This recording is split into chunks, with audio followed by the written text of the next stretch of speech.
Okay, well, welcome everybody. My name is Stephen Gates, and I am the Chief Security Evangelist for Corero. And I have been in the DDoS space for nearly a decade, and it's very, very personal to me, this thing called DDoS. And it's kind of funny. When I was planning on coming out to Switzerland, I figured it's going to be in the 50s and 50 degrees Fahrenheit, and I'm going to bring a couple jackets and long pants. I don't have a pair of shorts or anything. And the hotel I'm staying in, they don't even have air conditioning, so it's been not that pleasant. Not that pleasant. It was very, very warm last night. I had the windows open, and it did not help too much. But anyway, I'm going to take you back to a history lesson. Back to 1989. And in 1989, I was a much, much younger man. And I was graduated from college in 1989 with a degree in engineering. And back in 1989, guys like myself with a degree in electrical engineering went to work for Rockwell, or they went to work for Boeing. And that was pretty much all there was in the United States at that time. And I decided that I did not want to work on missile systems for the rest of my career. And I stepped into this thing called the internet. And back in 1989, it did not even have really a name. Even in the United States, the internet didn't even exist. And so I started working for the hardware manufacturers that basically built the technology that built the backbone of the internet in the United States. And as we were building our backbones, the rest of the world began to build their backbones as well. And so I remember nights and weekends and holidays, while most of the friends and family that I knew were all enjoying themselves with time off, I was installing the technology that lit up the internet in the United States. Although I was just one of the 1.5 million engineers that were literally doing it.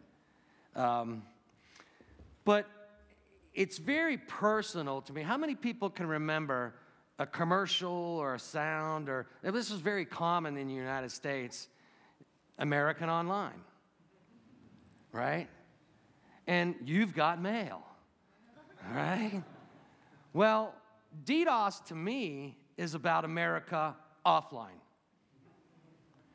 And so it's very personal to me that I did not spend 10 years of my life working nights, holidays, and weekends for these attackers out there to take the internet away from us. And so for the last decade, I have traveled around the world installing, implementing, I'm an engineer, and also speaking about this problem called DDoS. And I think everybody in the room probably knows what that acronym means, Distributed Denial of Service Attack. But at the end of the day, fundamentally speaking, everyone is vulnerable to DDoS. Anything with an IP address can become a victim of an attack, and anything with an IP address can launch an attack. And I always tell people someday, with the Internet of Things, my toaster will be DDoSing my refrigerator, and my refrigerator will get jealous and turn off my kegerator out of my garage, right? and so, when we look at DDoS, but the biggest problem is what we're seeing out there in the world of DDoS today, it's really how well are the people prepared for this? We did a survey about a year ago, surveyed hundreds and hundreds and hundreds of very, very large companies, senior executives, middle management, guys like myself in the trenches. 40% of the people that we discovered are completely unprepared for a DDoS attack. 23% have no plan in place, and 16% have no future plan. Why? Why would somebody not plan for the inevitable? It's because they don't believe they're vulnerable. Why would someone attack me? I didn't do anything wrong. I didn't say something stupid, right? But at the end of the day, everyone literally is vulnerable to this attack. 26% of the people are still relying on their operational infrastructure. They believe that their routers and maybe their firewalls and their intrusion prevention systems or somebody else is going to help them out in the event of an attack.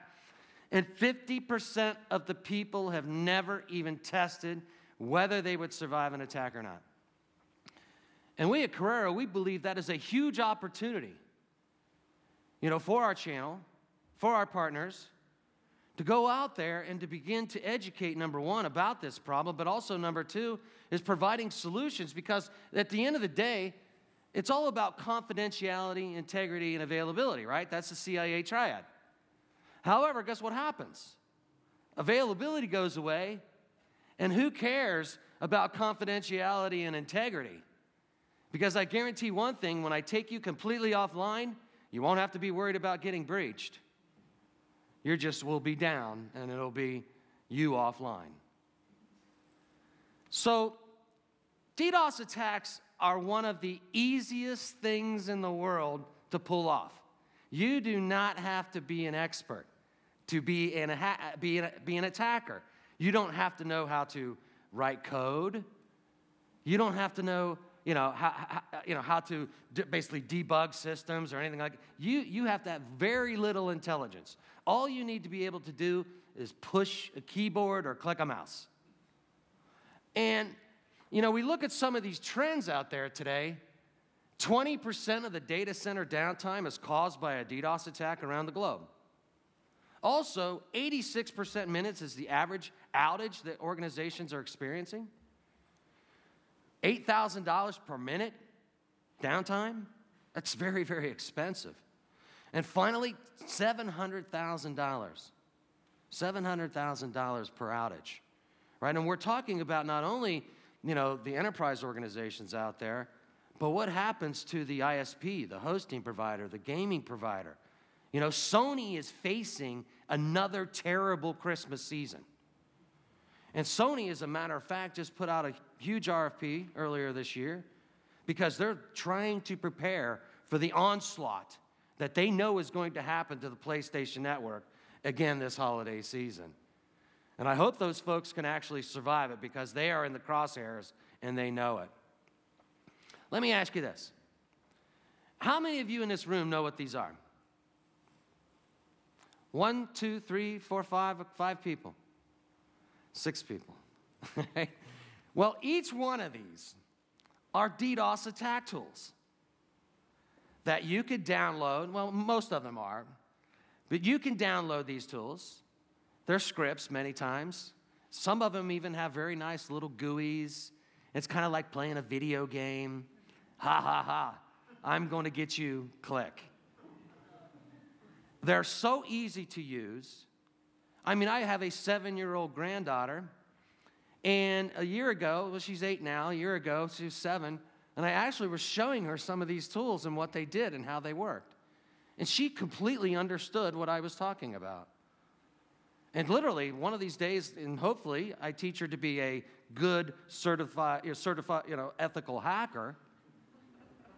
But, and that's what we really need is a lot of good guys and good women on the right side of the law. But every one of these are completely effective at taking systems offline. Now, but I'm here not necessarily to frighten people or threaten, hey, this is the inevitable. I'm really here to educate. And there is a tremendous opportunity for folks just like us in this room to go out there and help organizations solve this problem once and for all. But how are we going to do it? And I'm going to cover that very, very quickly. But before I do that, the attack surface is broadening. Most people that I've talked to, literally, I went to 10 countries last year. I spoke to over 50,000 people. I was on the road 45 weeks out of the year. And I kept getting the same response from the audience. Very few people really understand this concept about DDoS. Most people believe, I flood your pipe, I take you offline. And also, many people believe there's only one category of attack that we have to worry about. Nothing could be further from the truth. So what I'm going to reveal and share with you folks tonight is that this attack spectrum that I'm going to talk about, how many people in this room are experts on DDoS? Well, that's why I'm glad I came. Not one single hand went up. I guarantee you're going to be an expert by the time I get finished with you. But when we're out there talking to people about DDoS, the more educated we sound, the more successful we'll be at selling technology, providing solutions, implementing these solutions for our customers. So, the landscape has dramatically changed. In the old days, it was called a network-level DDoS attack, right? A SYN flood. Many people have probably heard of the word SYN flood, a couple of you maybe. And it was really about building yourself a huge botnet, millions of attacking machines. You had command and control to those machines. You could effectively tell those machines, okay, go ahead and launch an onslaught against XYZ organization. Well, today that has dramatically changed. The reason being is because hackers do not want to build massive botnets anymore. You want to know why? Because law enforcement eventually starts tracking them down, right? And so these hackers have changed their methodologies, and they're getting much, much smarter in how to do this. So they don't want to build big botnets. They're afraid of getting caught and getting, they're put in the news and locked up and whatever, slapped on the hand most of the time. So what do? They come up with a new mechanism called the reflected amplified DDoS attack. And this is probably one of my favorite DDoS attacks. I was talking about this attack coming 6 years ago. Being a packet head engineer, reading packets, I understand how the protocols work and how vulnerable they really are. And so the attackers in this instance, this is a very cool way of attacking someone. Say, for instance, Bull, right? Your organization, you have IP addresses, yes? Yes, you do. You have IP addresses.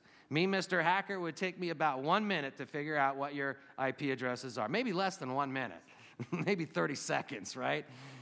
Once I find your IP addresses, what do? Well, I could launch a big onslaught against you, but I might get caught doing it. So what do I do instead? Well, first thing I'll do is I'll go out and I'll find all of them 27 million open DNS resolvers all over the world that are completely open and they're completely exposed. Or I can go out and find millions and millions and millions of network time protocol servers sitting outside of firewalls, right? Or I can go ahead and build myself an army of baby monitors, home video cameras, Internet of Things devices that will actually play in this role, this game. And so what I'll do next is I'll say, okay, let me go find a small little botnet somewhere where nobody will notice I have it. And then what I'm going to do is I'm going to have that botnet basically spoof your IP address. And then once I have that botnet spoofing your IP address, I'm going to have that botnet go out and request basically information from 27 million open DNS resolvers. All of those packets, the request is very small. The response is very large. And they're not, that response from those DNS servers are not coming back to me in my botnet. They're coming to your network. And I am going to crush your network and probably the ISP hosting your network. And so today, that is one of the most effective. We remember a few years ago, Spam House, right? Cyber Bunker here in Europe, 400 gig DDoS attack. That's how they did it, right there. And it was said to be a young man up in the UK, also working with somebody that was in a van somewhere in Spain, and they actually pulled off one of the largest DDoS attacks we've seen. I guarantee you, probably within the next 18 to 24 months, we are going to see a terabit DDoS attack. And when a terabit DDoS attack hits a country, it's very likely that country would be severely impacted by that type of a DDoS attack. This is what we're talking about. DDoS today is a threat to the way we do business and our way of lives. So there's another one out there. This one's called the fragmented DDoS attack. And this is one that's pretty cool, right? So the fragmented DDoS attack, say for instance you have a firewall, and this firewall is doing deep packet inspection, or you have an IPS that's sitting behind a firewall or in front of the firewall. You know what I need to do? You know how I can take that system offline? Just hit it with a bunch of bogus fragments, right? Overlapping, missing. Basically what I do is I chop all the packets up, and I take a couple of them and throw them in the bit bucket. And so this device is trying to churn up all those packets, inspect all that information, ends up cranking up its CPU, and it just melts down. Or, even better, it goes into layer 2 bypass and allows all the traffic right in your network. The next one are the application layer DDoS attacks. Say, for instance, I'm an attacker, and I do not want to basically fill your pipes. What I'll do next is I'll find the most CPU-intensive process on your servers, and with a small little tiny botnet, I'll repetitively ask for it over and over and over and over again. Like, for example, where you have the username, password on your website, I'll put any username in there, any password in there, over and over and over again. You know why? It's because it requires a back-end lookup, right, to be able to determine whether that password combination is actually real or not. And that's all I got to do is keep doing it over and over and over again and watch the CPU eventually peg out on these servers, and they just start melting down. I didn't fill your pipes at all. That traffic went right through your firewalls because it looks like very legitimate traffic, and it's very effective at taking you offline. Now the next one, or the last one, are the specially crafted packet attacks. It's very simple. All I need to do is send you a packet or series of packets, and I can take your servers and just melt them down. If you look at Microsoft, literally within the last 2 or 3 years, they have come out with dozens and dozens and dozens of vulnerabilities in Windows 2000, or there's Windows Server 2008, 2012, that literally say, if you send a specially crafted packet or series of packets to this server, it is going to melt down. It's not a DDoS. It's one guy taking a system offline and everything in between. So you look at that whole spectrum from fill your pipe all the way with massive botnet to one guy taking your entire system down and everything in between. Now, the industry separates these into layer 3 and layer 4 attacks. You may have heard that before. Or layer 7 attacks. And so this is the spectrum of attacks that organizations are dealing with, but the problem is they have very little, if any, defenses in place to deal with this problem. And so this represents a huge opportunity for organizations that want to go out there and help solve this problem for the companies that are living and dying by the internet. This technology that Corero sells, it's not for somebody's home. It's not for the dentist's office. It's not for, the doctor's office. It's for the major corporations and the ISPs, the hosting providers, and the gaming providers that rely on what? Their entire business model is based on one thing: availability. Remember America offline? So the attackers are getting smarter. Researchers are finding an uptick in new techniques. Attackers are defeating traditional protection. Attackers are developing new methods of bypassing defenses. And guess what? The attackers are fully successful with their attacks. That's why DDoS works. If DDoS didn't work, would anybody waste their time doing it? Absolutely not. They want to use it, and it's a great effective tool. Now, beware of this new threat. Now, Patrick mentioned it a little bit. When he was mentioning one of the breaches that you had spoke about, you said, well, there was a DDoS component in there. Well, this is what we're determining, right? Because Corero, we have hundreds and hundreds of customers around the world, thousands and thousands of systems deployed. And what we're determining is that DDoS attacks today are not necessarily about taking organizations offline. You know what they're really about? Breaching your network. Now, you look at each one of these little ones right here. Now, every single one, for example, up in that far left corner, notice those spikes, those blue spikes. Every one of those is a DDoS attack. But look how long they lasted. A very few minutes in duration. Why in the world would somebody launch a DDoS attack against you for 3 minutes or 30 minutes? You want to know why? It's because they're hiding their breach activity. Every single major breach that's happened in the United States, because that's only from my perspective, had a DDoS component involved with it if the breach came through the internet. Obviously, Target was from a refrigeration guy that was working inside. It was an insider job. But every single major company out there that's had a breach within the last 2-3 years had a DDoS attack going on at the same time. And so organizations, this is a great question. Really, for organizations out there today, is that are you seeing any kind of DDoS activity on your firewalls, or are you seeing any alarms going on about intrusion prevention systems alarming about seeing a DDoS attack? Because this is why, the real concern. They're beyond small attacks that are existing in a particular resource, right? They're not all about taking you offline.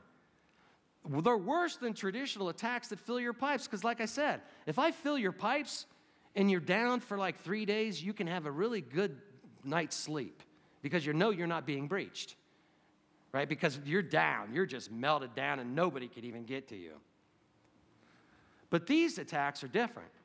They're designed to consume time, attention, resources, and what? Log storage, right? Think about this.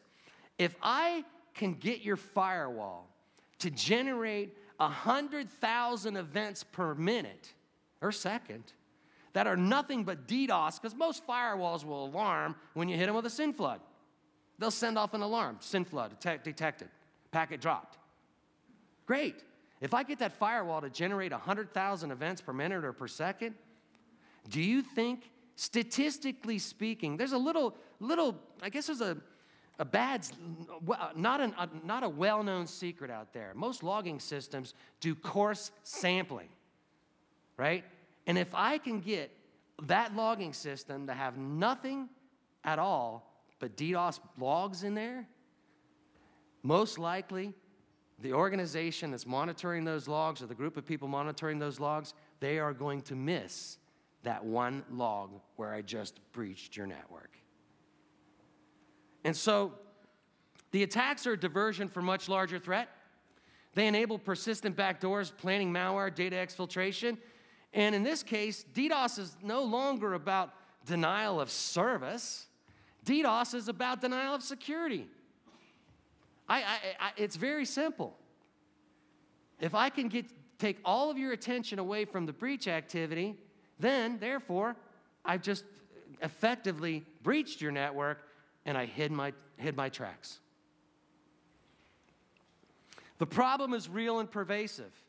Corero average customer sees over 4 attacks per day. 4 DDoS attacks per day.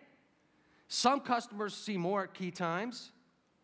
It's across all verticals and segments, and no one is immune to this problem.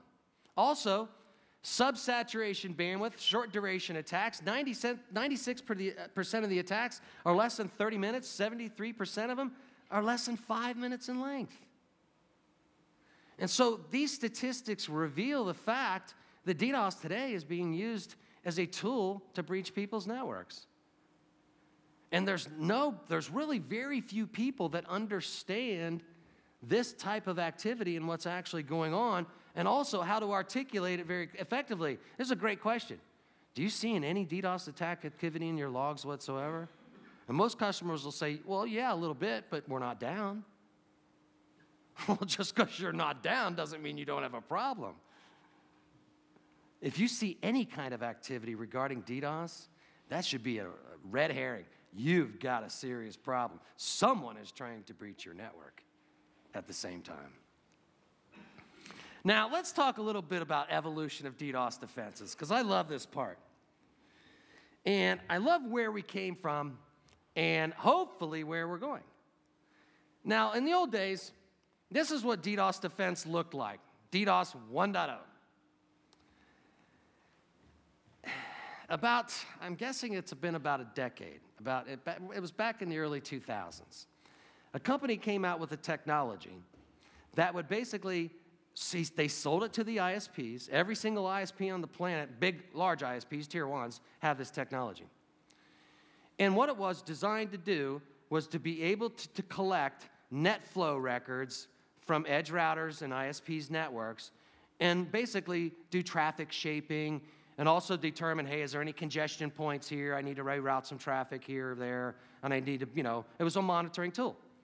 And this monitoring tool was utilized to detect an attack. So here you are, Mr. Customer of an ISP. You call your ISP, hey, I don't know, I think I'm under a DDoS attack. That was the other way they detected an attack. It was the human detection mechanism, a phone call. And the ISP would gladly do this for you. They would take all of your incoming traffic, good and bad, and drop it into that bucket right there. Well, what did that do? The attacker was like, cool, guess what? I got the ISP to do. Drop all of their traffic into the bit bucket. Yes, I'm a good DDoSer, right? I had the ISP take them offline for me. Thank you very much, Mr. ISP. We love you. Well, that was DDoS 1.0. And then all of a sudden, the industry said, look, we've got to do a better job than 1.0, because 1.0 is effectively helping the attacker out. What should we do next? Well, they went to that company that built the monitoring systems, they were monitoring net flow, and they said, can you do a better job of, defeating DDoS other than a black hole or an all route? Well, they came up with this method.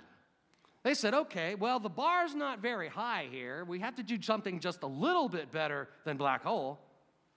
And so what they said was, okay, we'll build a technology. Has this got a pointer on it by any chance? A pointer? Like a laser? If I push one of these buttons here? Oh, nope, that's not it. Okay, I don't know which one it is. The one on the side? No. Okay, I won't do it. So I'll just use my hand and you can just imagine what I'm pointing at. So anyway, you look at it. So attack traffic comes in, non-attack traffic comes in. ISP detects it. Great, okay, I detected the attack. Now we'll do what? ISP would inject a new route right there, new route via BGP, reroute the incoming traffic through the industry-leading scrubbing approach. They would scrub some of the attack traffic. They would basically block a lot of good traffic as well. And then they would have to build a GRE tunnel back to the customer to get the traffic back. And I know that GRE and BGP may not be real common terms in your world. In our world, we talk about it every single day. Well, this right here would literally take anywhere between 30 to 45 minutes to actually pull off. So your customer is down for 35 to 40 minutes, 30 to 40 or 45 minutes with this approach. And it ended up blocking as much good traffic as it did bad. And so the industry today, every single ISP, every single hosting provider we talk to, every gaming provider we talk to, are all saying this, lack of a better word, sucks. It just doesn't work well. There's got to be a new way of defeating this attack once and for all, and this is the way we're going to do it. DDoS Defense 3.0. As a matter of fact, Corero, we coined that term. I coined that term, and hopefully I get Corero to really coin that term, is we have the ability today of deploying our technology on every single pipe coming in to an ISP, or coming into a hosting provider, or coming into a gaming provider, and with our technology, we can block 100% of the DDoS attack traffic, 0 time to mitigation, meaning no human intervention involved whatsoever. You deploy this technology, DDoS problem just went away. And so today we have tier 1 ISPs in the United States that are really considering deploying this approach. Corero, we are in evaluation at 3 out of the 5 tier 1s in the United States that are saying this is the only way we're going to solve this problem once and for all. Because the ISPs are tired of hiring hundreds and hundreds and hundreds of anti-DDoS specialists working 24/7, 365 days a year. And you know how much the ISPs make off of it in revenue? 0. It's costing them massive amounts of money dealing with this problem. And so therefore, they're like, wait a second. Number one, we want immediate defense. And number two, we want to start generating revenue from the security services that we're delivering to our customer base. And so this is how a pure point deployment would work. Say, for instance, I would envision there are dozens and dozens and dozens of hosting providers, yes, in this region of the world. Am I guessing? No, yes, yeah. Okay, a few head nods. There are hosting providers out there today that look to their ISP and say, okay, how are you going to help me defeat this DDoS attack? Well, you know what the ISP will say? Well, we'll black hole route all your traffic when you come under one. What? You're going to take my 10,000 customers offline when I come under a DDoS attack or one of my customers do? And so today we've got service providers, hosting providers, gaming providers deploying our technology on every one of those pipes, real time, always on, no human intervention, goodbye DDoS problem. And we also today have got subscribers out there, the ISPs are also changing the way they think with regards to services. Because in the old day, think about it. If a customer X came under attack, and I was using DDoS 2.0, the scrubbing approach, first off, I would have to, reroute that traffic, backhaul that traffic back through my infrastructure, do the scrubbing at some central location, and then try to get that internet traffic, the good traffic, back down to the customer. Well, you think about that. The traffic is traversing the backbone of the ISP multiple times before it ever gets scrubbed, consuming lots of bandwidth, lots of backbone, and the ISPs are like, this doesn't make sense any longer. And so what they are now doing is they are moving technology like Corero's. We are in evaluation with a company in the United States. Their name begins with a V. In non-disclosure, I can't give you the name. But my cell phone is part of that big network that begins with a V. And what they are doing is they are saying, look, this is what we want to do. We are tired of having hundreds and hundreds and hundreds of engineers working 24/7, in our scrubbing centers, rerouting traffic, building GRE tunnels back and forth and everything else, and we're getting tired of this problem. And we want to start generating revenue off this problem. And so today what they're doing is they're moving the technology closer to the subscriber edge because that's where the service layer is. That's where they want the service layer to be. And so today we're talking to the ISPs about solving this problem closer and closer and closer to the subscriber edge. We have got a very strong story in the world of SDN and NFV and how we can actually pull this off. And people are beginning to listen in the U.S. We think there is a huge opportunity here in Europe and everywhere else in the world to go and attack this problem in the same fashion. And folks just like yourselves in this room are the ones that can bring this technology to the ones that need it the most. There's a huge opportunity. And when you do business with companies that start with the letter V in their first letter of their name, like in the U.S., they don't buy one box. They buy hundreds of boxes at one time. And so therefore, there is an opportunity here, we believe. Now, okay, enough on the ISP side. How am I on time? Am I okay on time? Okay, because I'm just about ready to wrap up, but I might leave it open for a few questions. I just wanted to be cognizant of your time, and I know everybody needs a break, I could tell. So do I. Okay, if you buy bandwidth, and your ISP has no defense, or you say, look, you know, can I buy ISPs, can I buy anti-DDoS services? Ask your ISP this when you get back to your office. Talk to the people that run your office and just have them give them a call. Hey, Mr. ISP, do you guys offer anti-DDoS services that I can purchase? In the United States, the answer is no, really. It really is. There really isn't any from the service provider's perspective.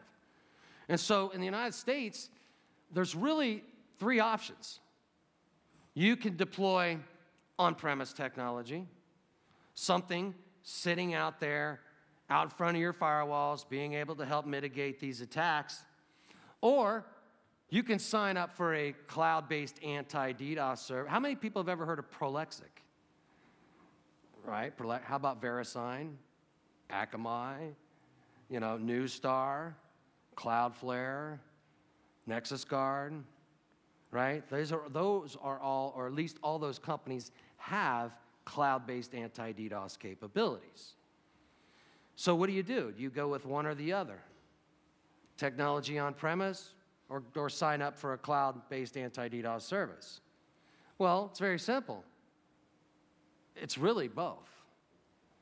You know, back in the year 2011, John Pescatori from Gartner wrote a white paper in 2011, November 2011. He said the way to solve DDoS was to either basically buy a clean pipe service from an ISP, which I can't even find an ISP that sells a clean pipe service. You can sign up for a cloud anti-DDoS service, or you can basically put something on-prem to defeat the attack. And when I read that white paper, I said, wait a second, that's not going to solve the problem. It's a combination of these problems. And back in late 2011, I started speaking about it, calling it a combined approach. Well, that following year, I said, wait a second, combined doesn't make sense. Why don't we just call it a hybrid, like the car that's sitting out in front of my driveway, all right? It's a hybrid. And so today, Gartner, Forrester, Poneman, all of the analysts agree this is the only way that an enterprise can solve their DDoS problems, is right here. First off, having technology like Corero's. And again, there are a lot of good firewalls out there. And the firewalls on there, you know, it's kind of nice because on the data sheet, they say DDoS protection. You know, for example, I purchased a few months ago, I went to Target. I purchased a firewall for $59.99. On the box, on the data sheet, it said DDoS protection. I said, wow, I wonder what kind of protection you get for $59 at Target, right? And so I quickly open up the GUI, and I'm cruising through, and I'm saying, oh, where's this great DDoS protection for 59 bucks? There's nothing in the GUI that has anything to do with DDoS. And many other firewalls have this, a checkbox or a radio button, DDoS on, DDoS off. How in the world are you going to solve that broad spectrum of attacks with one button? DDoS on, DDoS off. You cannot solve DDoS with technology that's not specifically designed to solve DDoS. And so Corero, what we do, we're known as the first line of defense. You want to know why? Because we are always deployed in the most hostile environment, outside of the firewalls, outside of the IPS systems, outside of the border routers very often. And our technology is completely transparent, no MAC addresses, no IP addresses on its filtering interfaces. You cannot see the technology, and if you cannot see it, you cannot attack it. And we sit out there in a stealth mode of operation, and we can defeat all DDoS attacks you're ever going to see in this fashion. Is that a true statement? Come on, think about it. We can defeat every single DDoS attack I showed you on that spectrum. Remember? Network level, reflected, fragmented, application layer, specially crafted. However, there's one problem this approach cannot solve. It's when they flood your pipe. Because when they flood your pipe, even having that technology sitting out front of the firewall, it can't stop it from coming down. I always tell people, how much flour can you fit inside of a 5-pound bag? 5 pounds. Otherwise, it's a 6-pound bag of flour. You can only put so much down that pipe as it'll accept. And so all of a sudden, think about this. You have a technology out there, it's defeating the attacks, it's knocking them all down, and all of a sudden that technology says, whoa, wait a second. Man, you got a 10 gig pipe, you're running at 9 gig, you got a serious problem, you're gonna be at 10 gig very soon, and once that pipe gets full of nothing but DDoS attack traffic, game over. So what are you gonna do at that point? Well, this is what Corero does. We partner with companies like Link11, we partner with companies like VeriSign, and we're always looking for more and more companies to partner with because this is what we do. We signal into the cloud, open hybrid signaling. As a matter of fact, Corero is one of the leaders out there in the IETF, the DDoS open threat signaling standard that we're trying to build with the IETF so that we should be able to signal, and any device should be able to signal upstream and cause a reroute. And so what ends up happening is that we will signal upstream into VeriSign or our partners in cloud networks. That reroute will happen very, very rapidly. And basically, all of the DDoS traffic will be routed through their network. They will stop the pipe saturation problem. They all admit there will be a little bit of leakage that still comes through. And Corero's technology is still sitting there defeating, detecting, and defeating whatever else it sees. And so today, this is really the only approach that a enterprise can deal with, because the ISPs are still not offering the kind of DDoS services that are required today.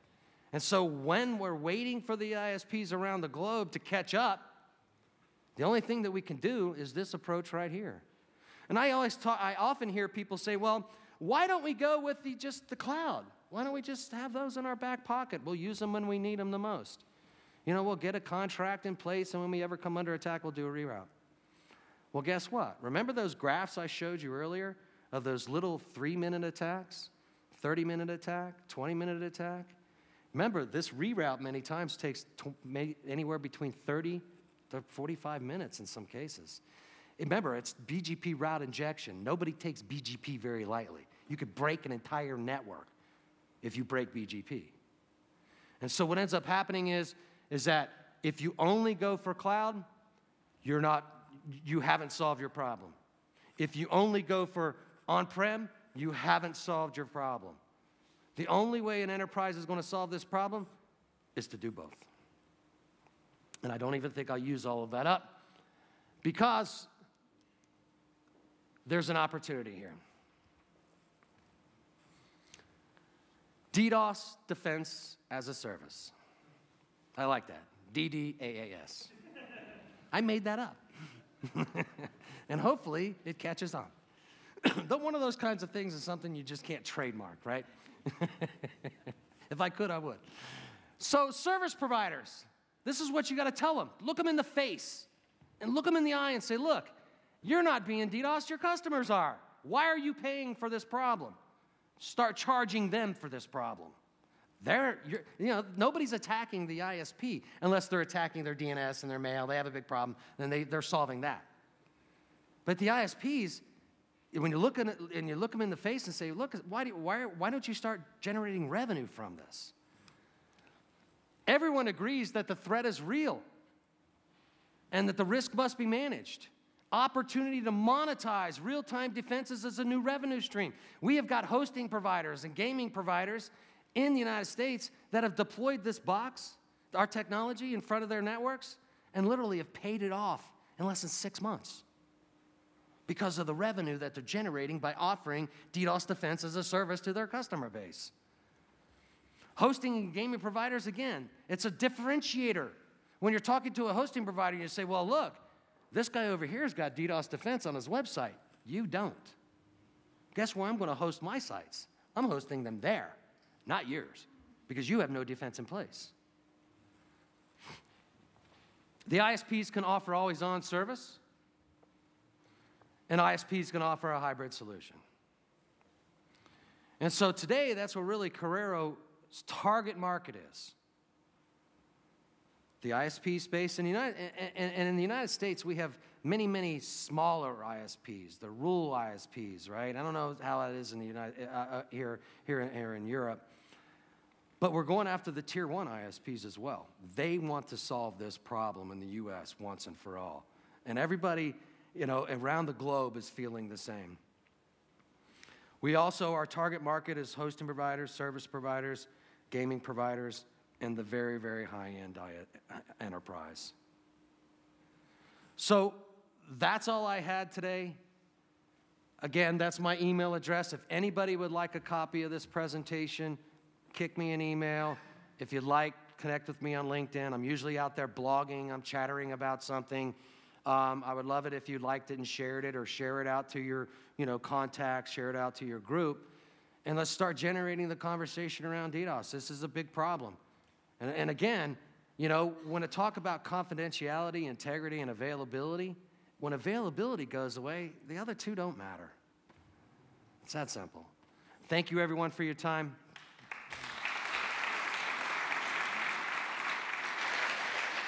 I don't know.